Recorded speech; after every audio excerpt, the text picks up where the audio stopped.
Moving into the 7-figure mark, it becomes more about your systems because they break, and they break often. There's a big gap in between 1 million and 10 million. You know what I mean? And that gap, requires a lot of personal development, because you need to be quick to fix the systems, but you also need to be quick to lead people to help them when they're experiencing challenges. Welcome to 7 to 8, our special series on 7 and 8-figure speakers. In this interview series, some of the hottest speakers in the industry who've made over 7 figures in a year or less will uncover their twists and turns in their adventures, helping you to avoid the potholes and stick to the fast track. Welcome now to center stage, our next guest speaker. Hey there, peeps. This is Michelle Nedelec, and I'm super glad that you're here with us today because I'm here with my most amazing guest, Ryan. Ryan, thank you so much for being here today. No problem, Michelle. I'm looking forward to having a chat. Excellent. I love the fact that you have an Irish accent already. How long have you been there? I couldn't help but notice that one. Yeah, back and forth since I was about 14. So okay. it kind of depends on my environment, but the accent swings back and forth. I watch a movie and all of a sudden I have an accent. So that's the way it works. That's the way it works. Awesome. So give everybody a highlight of who you are and your business. What do you, an introduction? Sure. So the name of the company is Professional Hair Labs. We're a cosmetic manufacturer. So we manufacture cosmetic bonding adhesives for the hair and beauty industry. But more recently, we've expanded our services into a deeper range of cosmetic products. So we do everything from hair care, skin care, tanning products, sanitizers, anything in the cosmetic space apart from powders or lipsticks, we do. So it's been a really interesting journey. The business is comprised of myself and my 2 brothers. I'm the CEO. My brother Daryl is the president, and my brother David is the chief operating officer. So between the 3 of us, we are able to kind of strategically lead the way for the different locations to perform the way we need them to keep the company growing. That's awesome. So how did you get into hair adhesives as a thing? Good question. I've kind of been involved, or my brothers as well, have been around the hair industry for our whole lives. My mother was a master hair technician. My father was a business owner. They opened up a hair replacement studio. And throughout the years of using the different products in the industry, in the early 90s, my mother got chemical poisoning and she had to retire early. So that forced them into a position where my dad decided to sell the hair replacement studios, and he shifted his focus to create a product line that was safe for technicians and hair wearers. So it started there, and naturally, because it was a new product, it took quite a while for the industry to come around to the application methods and using, something that was so different to the way they had always done it. So that literally kind of led to the business being stagnant almost for 15 years, operating in the very low 6 figures. I think it was like 250, 270 per year.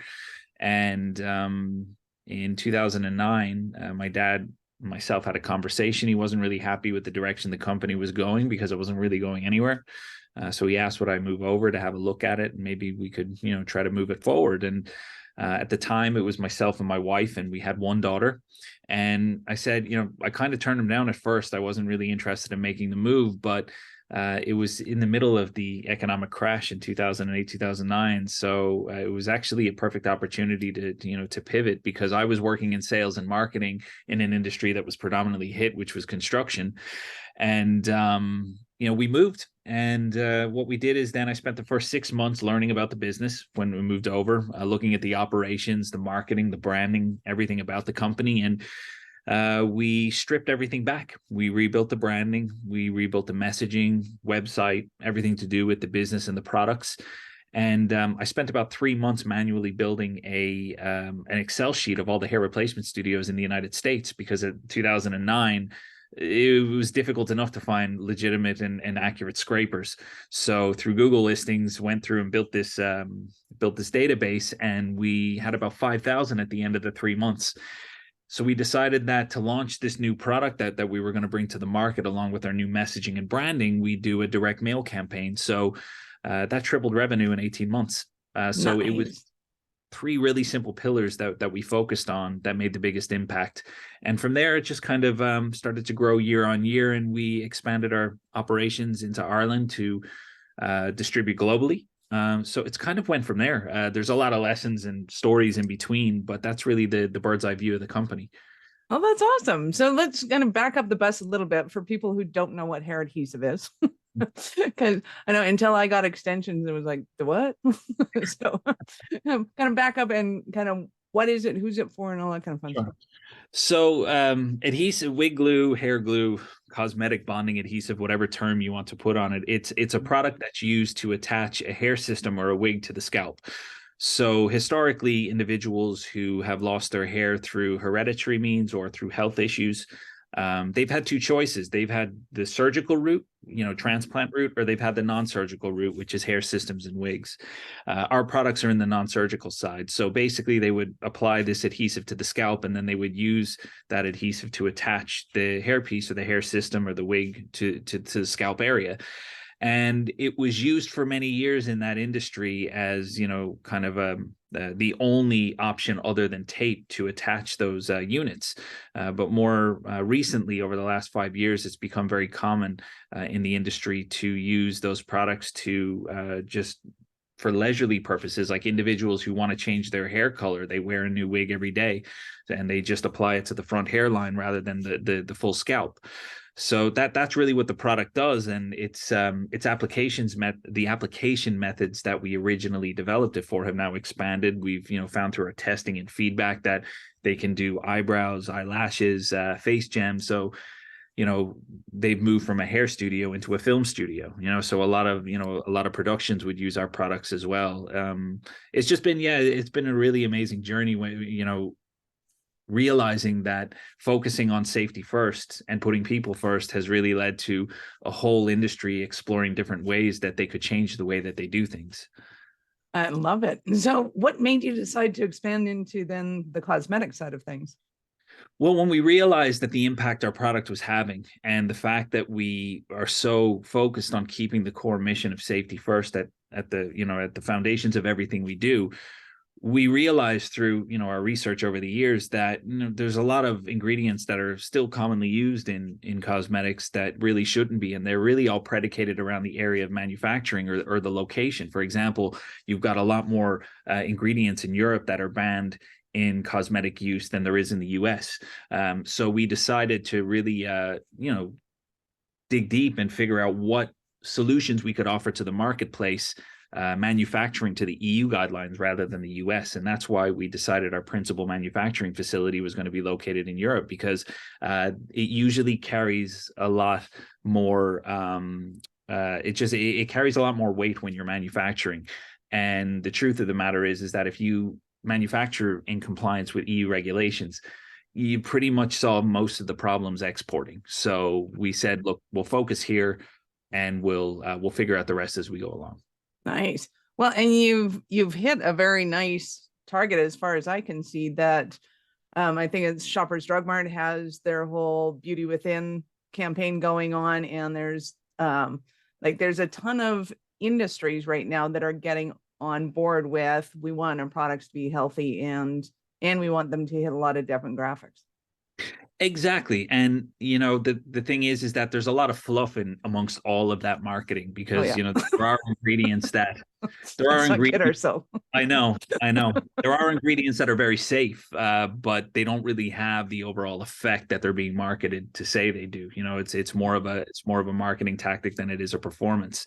But ultimately, there are some really innovative technologies that are coming out and exist now in the cosmetic space that are really revolutionizing the way people manufacture and the performance that they have in the products and their impact on the skin. So it's a really interesting space to be in at the moment, and innovation is probably innovation in the cosmetic industry is probably at its highest now, because there's just so many new technologies, and it's great to see, because it keeps everyone inside of the company, well, sorry, I can only speak for our company, but it keeps everyone inside of our company really focused with with a purpose. They what they're doing matters, and they have the freedom and flexibility to research and develop many different things that they want to try. And ultimately, they're all building our own catalog to where any company anywhere around the world could come in and say, hey, look, we're looking for this type of product, and we're like, well, look, we already have this base formula tried and tested. we can now take your process, which was going to be 16 weeks, and we can bring it down to 4 weeks more than likely and get it into your hands. So it's yeah, look, it's a really exciting space to be in, but it ultimately, like every business, does come with its challenges too. What? You have Yeah. challenges in business? No way. No. Yeah, don't let the smile fool you. Before we get into that, let's start kind of look at who do you serve and support? Who are your ideal clients? Are you going straight into kind of the Hollywood and the movies, or are you going to the Shoppers Drug Mart, drugstores? What do you? There's actually a lot of different avenues. I mean, our core business right now is in distribution. I mean, we manufacture and sell our products to distributors who distribute into brick and mortar stores and wholesalers across the different countries. But now, with the additional products that we're manufacturing, there's a little bit of a more strategic move into building partnerships with retail stores who either want a private label or maybe even carry some of the new product lines, the umbrella brands that we're developing underneath our core company. So there's a lot of different moving avenues right now. And I think right now, because we don't really have a product line that's solely and specifically focused on one demographic, we actually have the option to reach out to essentially any type of company, whether it's an e-commerce company that wants to start a brand, whether it's or an e-commerce company that's already in existence that wants to expand their brand. As I said, whether it's a retailer who have brick and mortar stores or online stores, the choices are endless for us now. Nice. Yeah. That's awesome. I'm super excited for you. So what would you say right now is your favorite part of the business? I think right now at the moment, my favorite part of the business is watching people kind of transform into the people that we know that they can be. Like when they came on board with us, is one of the commonalities that I'm finding, especially in previous companies that our team has been working for, is that they were very restricted about around processes that they use to develop products, and that's required. Like that is required, but how does somebody such as, like, let's say a cosmetic chemist who gets into the industry to innovate, how are they supposed to improve and really explore what they're really truly capable of without that freedom? So for me, that's the most enjoyable part, is allowing the people the freedom to implement, make mistakes, provide feedback, get some insight, and then make the changes and improve. So to me, that's probably right now where I'm at the most enjoyable part, because we're starting to see relationships being formed with different companies and different individuals that we didn't have before, and that's all really down to the innovation that our team is driving. I'm sitting there watching this and trying to lead it and give them support and nurture them where it's best effective, and they're just doing this, and it's a pleasure to watch. That is awesome. And I can only imagine that it's completely opposite of the industry, because I would think that the industry is going, hey, this is the designer, the creative, go and make what they're asking you to make, as opposed to, hey, there's this really cool thing that I just found and I think we can make something out of it. And that's it. Even as recent as yesterday, I was on a development call with a company, and our head chemist was on the call, and it was really nice to hear. They were able to say, listen, one of the predominant reasons we chose to work with you guys is because you were able to get custom formula development samples into our hands like 3 times as fast as any other company, and the quality of the samples were phenomenal. And the reason, I know we didn't have to say this, but I know internally the reason that the quality is phenomenal is because we allow the freedom to explore and develop properly before we bring it to testing. So that's part of the confidence that builds within the team. And then before you know it, they have other projects that are coming to them, and they're like, oh yeah, I remember working on this project and this 100% works, so they can implement it into this project without having to explore it all over again. So it's really a domino effect, and the synergy when it all comes together is quite inspiring. Oh, yeah. So as a CEO of the company, how does that affect you in your like, hey, I think the company's going this way. Hey, but we got this stuff going on. It's like, it's fascinating. How do you not end up curtailing? Time studies. That's how. So it was taught to me quite some time ago that one of the key factors for yourself as a CEO, or even as part of the team, a time study is really important. And I was taught it's 2 weeks of a real pain, and you do it once every few months, but it actually keeps you on track so you don't get distracted and create confusion amongst the company. Because as you can imagine, as you're moving forward in parallel with development, sales, or marketing, naturally people can tend to veer off in their own directions, right? So the way that I handle that is every few months I do a time study. I write down in 15-minute intervals what I do for 2 weeks. At the end of those 2 weeks, I break it up into three sections. There's a strategic, tactical, and self-care. And if I find myself more in the tactical, if I find myself in a percentage more in the tactical space, I know that I'm being led off the beaten track. So I have to then look back at what I was doing in that tactical section and realize what I need to put back onto other, team members' plates in order to keep those wheels on track and moving in the same direction rather than going off. So that to me is the one key thing that solves, I'd say, 90% of the problems. Nice. I love it. So what is one of the areas where you, well, actually, I'm going to hold off to where are you excited of the company's going, but right now I want to kind of back up the bus a bit. And in your opinion, kind of when you were transitioning from that low kind of six figures into the stage that you're in now, what are some of the things that you might have done differently had you known, kind of, if you could look back now and go, hey, Ryan, do this different, what would you tell them? So for me, looking back, I mean, there's a couple of key things. So when we were in the really heavy growth phase of our company, time was a real issue and resources was a real issue for me. I was working 6 days a week, 12 to 15-hour days. And you know what? Unfortunately, that's what was required for who I was at the time, because I didn't know any different and I didn't have the support or the circle of people around me that could guide me any differently.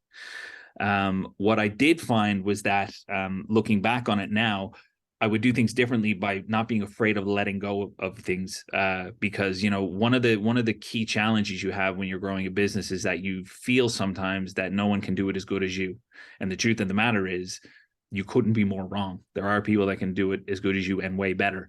You just have to, rather than spend the time doing it all yourself, spend the time finding that person.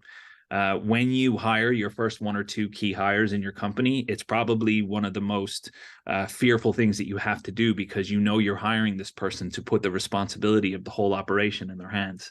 And I just wish, looking back on this at the 6-figure mark, I would have made that decision sooner, because it would have saved me a lot of time.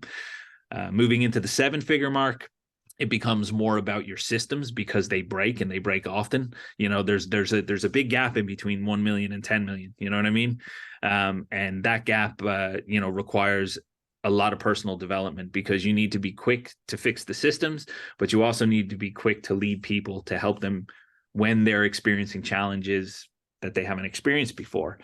When you move into the 8-figure mark, I think that's where the game really changes for the individual who's running the company. I think it becomes more about leadership and about your strategic vision, and more of how you're contributing to the people in the company rather to the company itself. It's almost like you're taking not a back seat to the company, but you're actually keeping an eye on the channels rather than the activities. Awesome. So what exciting projects are you working on right now? For you? There's a ton of new projects we're working on, but I think one of the key ones that we're working on at the moment is a new adhesive product. We were able to revolutionize the industry with the new product, the water-based solution that we launched to the market back in 2009. Now we have the opportunity to do that again. And while we're very tight-lipped about it, because we haven't launched it, it's probably going to launch Q3 of this year. We know that the technology that we've developed from the adhesive products are now going to remove the need for many of the prep activities that are required through the application process. And it's going to leave the hair wearer or wig wearer in a place where there's less chance of them irritating their scalp when they're removing it.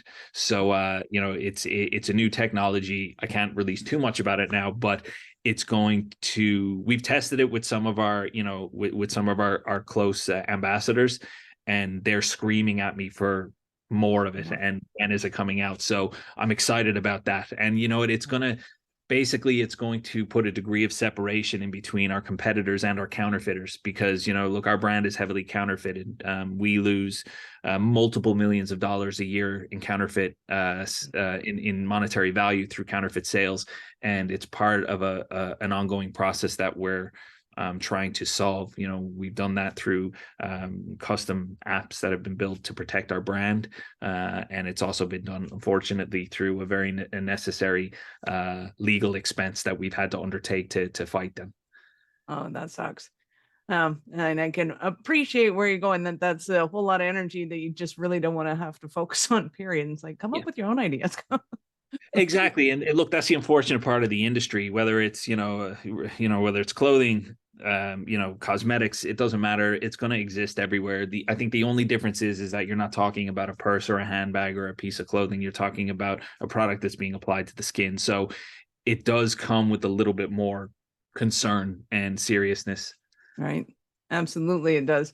And so I immensely appreciate the effort that you're putting into it. So that's fantastic. So what are some of the stumbling blocks that somebody might be having right now and they're going, oh my God, Ryan, we need you in our company so badly? Yeah, look, I think depending on the industry, there's many different types of stumbling blocks people will come across. But I think when you're growing a company, there's some really, key pillars that, you need to look at, because when you hit, for example, if you hit a phase of growth, or you start to plateau off that, normally it becomes very difficult to break that threshold, because the leadership team in the company becomes the bottleneck. I've been that bottleneck. I've seen other people be the bottleneck.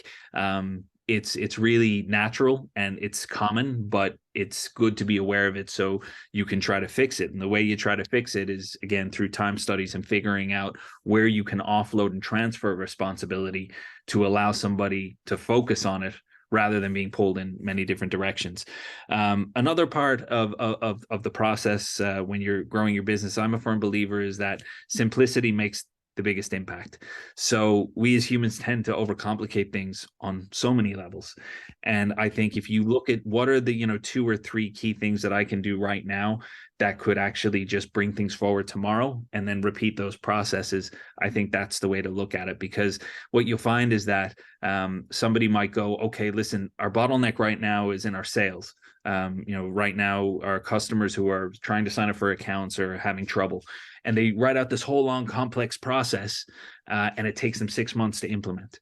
And I've been there too. We've been there too. I know what that's like. But you have to look at that and going, okay, what's the one thing that I can do right now that can actually remove that roadblock? So maybe it's a case of actually just pausing both ends of the sales process and getting your sales team to go all in, and actually just managing it, sometimes even through an Excel sheet, whatever it is, to look at your list and actually know that you're calling people, and you have a direct line of communication of what's happened through the whole process. That's a hell of a lot better than a broken system where you're trying to read and manage the different data. So the other part is that don't overcomplicate your business with a bunch of software that you don't need. We used to have probably 10 pieces of software we used. And what we ended up doing is we ended up paring it back to 2. And it was 3, but now it's 2. And we ended up, taking a big, long, complex lead generation funnel and breaking it down to 3 steps. And that really created the biggest impact in our company. So simplicity works. And I think those are really the 3 pillars that are vitally important to look at when you're in the phase of growing a company. Nice. I love it. So I know our listeners are going to want more from you. How do they start the journey, whether they're looking to brand or bring your products in retail, all that kind of fun stuff? So we're on all major social media channels: Facebook, TikTok, LinkedIn, Instagram. My main hangout is LinkedIn. So that's probably the best place to catch me directly. Our website is prohairlabs.com. So look, if there is any of your listeners who they themselves or know somebody who are looking to enter the e-commerce space from a beauty perspective, or if they have a brick and mortar store, they want to expand their line, at the very least, give us a call and talk to us, because even if, we don't end up doing business together, you'll come away from the call knowing a lot more than you did before. So, and to me, that's key for majority of things is education. It's once the person has the information, at least they can make the best choice that they can with what they have available. Absolutely. I love it. So we will have all of your links in the show notes, of course, and peeps, go check that out. You know how to find the show notes. So Ryan, at what point in life did you know that you were special kind of crazy enough to think that you could become an entrepreneur?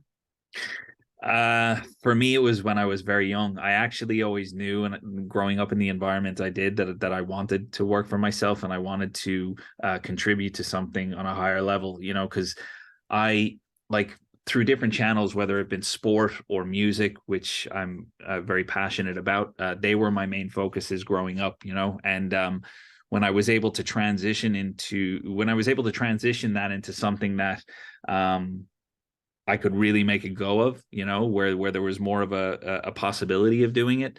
I think that's really where I found my momentum. So that's look, it started when I was very young, and it's just it's always been there as far as I can remember. I love it. You have been absolutely awesome. Any last words for peeps?